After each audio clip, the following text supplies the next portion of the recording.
Ehi, bentornati! Come ve la passate? Per iniziare vorrei ricordare a tutti voi che avete la possibilità di farvi regalare dal sottoscritto un volume della saga Malazan principale, nuovo di zecca. Vi basta semplicemente fare una storia Instagram con una citazione Malazan taggando il mio profilo, Podcast Malazan, ogni giovedì di aprile. A fine mese sceglierò il destinatario del dono chiedendogli quale libro preferisce ricevere. Spero partecipiate in tanti, ma nel frattempo continuiamo con Il Dio Indifferente. Dove eravamo rimasti?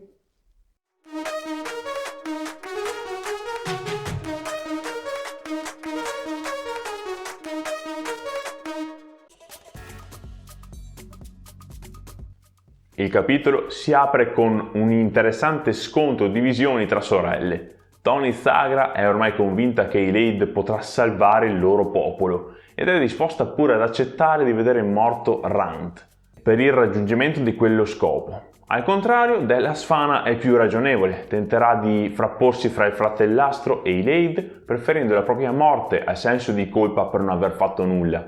Tonys parla di un segreto che verrà svelato e che permetterà ad Elias di aprire gli occhi. Presumo si riferisca all'imminente inondazione accennata nel prologo.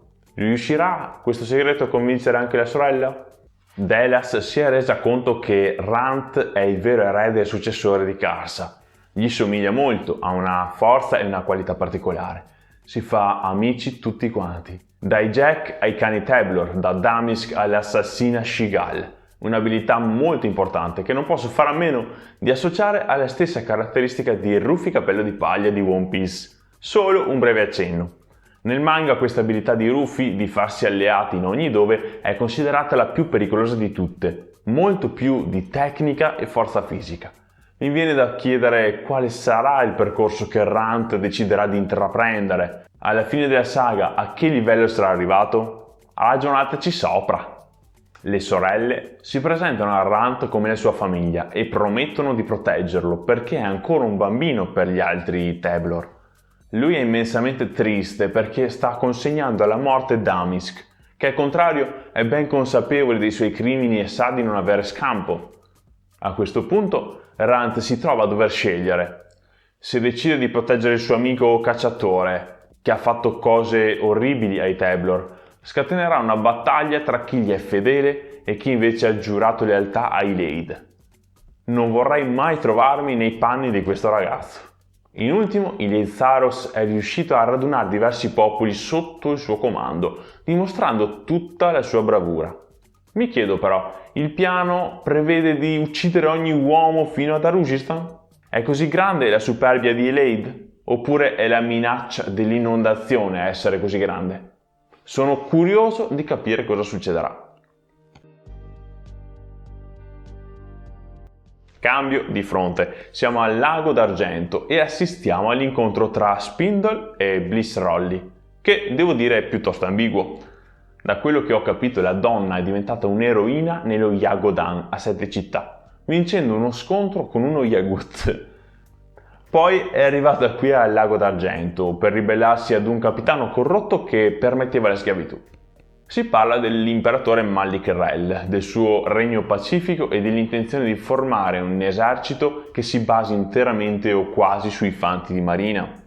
L'incontro tra l'uomo e la donna prosegue off-screen nella stanza di Bliss, furbacchione di Spindle. Bengar, insieme ad Aquacheta e Anix Fro, fa visita a Sarlis, la madre di Rand, perché è intenzionato ad aiutarla. In pratica l'olio sangue ha creato una specie di connessione malsana tra Karsa, lei e tra lei e Rand. Dato che l'olio sangue deriva dallo Tatara e che ora Karsa è una specie di dio, il contrasto tra le due cose rischia di far peggiorare sempre di più la salute di Sarlis.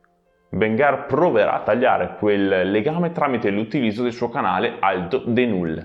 Si catapultano tutti quanti in una visione all'interno di Mokhra, dove l'attrazione principale è un fiume in piena, e questo mi sembra un chiaro riferimento all'inondazione imminente. Presagio o autocitazione?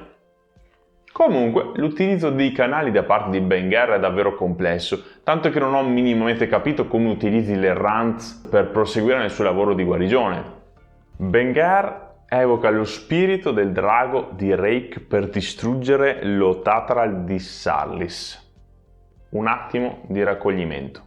Cosa? Come è possibile? E perché? Tra l'altro, il drago è inseguito dagli spiriti di tutti gli individui che ha ucciso quando era in vita. Il drago si dirige a spegnere il sole per tranciare il collegamento dello Tatara con Sallis, mentre Bengar sembra morto e le due ragazze si trovano ad affrontare la massa di demoni incazzati. Aquachetta viene salvata dalla strega che risiede nella sua sciarpa, con cui tra l'altro ha uno scambio divertentissimo di insulti. Vi ricordate l'episodio? Aquachetta ci ha raccontato la storia di come ha avuto quella sciarpa a inizio libro. Infine riescono a tornare tutti sani e salvi nella cucina della donna, Bengar compreso. Missione compiuta. Sallis è guarita. Ci spostiamo all'accampamento dei Tablor, dove Ileid Tharos si comporta malissimo nei confronti di Rant. Lo sbeffeggia e lo insulta. Forse perché ha paura di lui, di ciò che è per via di suo padre. Il Jack Nilgan parla di un altro rituale a cui ha assistito in una città umana. Un rituale rivolto alla donna non amata, quest'altra nuova divinità. Ora abbiamo qualche elemento in più per capire chi possa essere, perché il lupo descrive il rituale a grandi linee come un confronto di due donne in armatura nel quale una delle due fa una brutta fine. Non posso non pensare alla fine di Sheik. La donna non amata è Felicin Paran. Siete d'accordo? Comunque, per Nilgan è già il secondo rito dedicato ai nuovi dei a cui assiste. È come se Erickson gli avesse dato il compito di darci informazioni a riguardo. Mi piace questa scelta.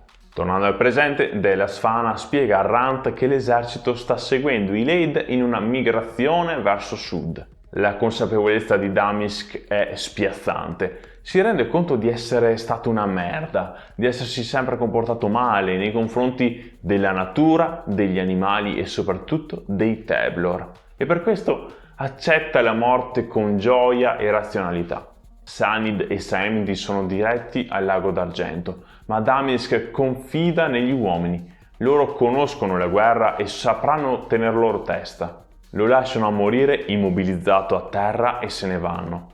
Damisk però alla fine chiede di essere ucciso a colei che di pietà non ne può provare, ma che si dimostra più misericordiosa dei Tablor, un'orsa enorme. La belva si lancia su di lui concedendogli una fine straziante. Addio Damisk, è stato bello conoscerti più profondamente. Eccoci qua, com'è andata? Vi è piaciuto l'episodio? Mi raccomando, ditemi la vostra nei commenti, iscrivetevi al canale e seguitemi su Facebook e Instagram. Ci vediamo giovedì con la citazione Malazan. Yeah! Ciao gente! Ciao ragazzi! Alla prossima! Salute a tutti! Hey hey hey! Ho ho ho!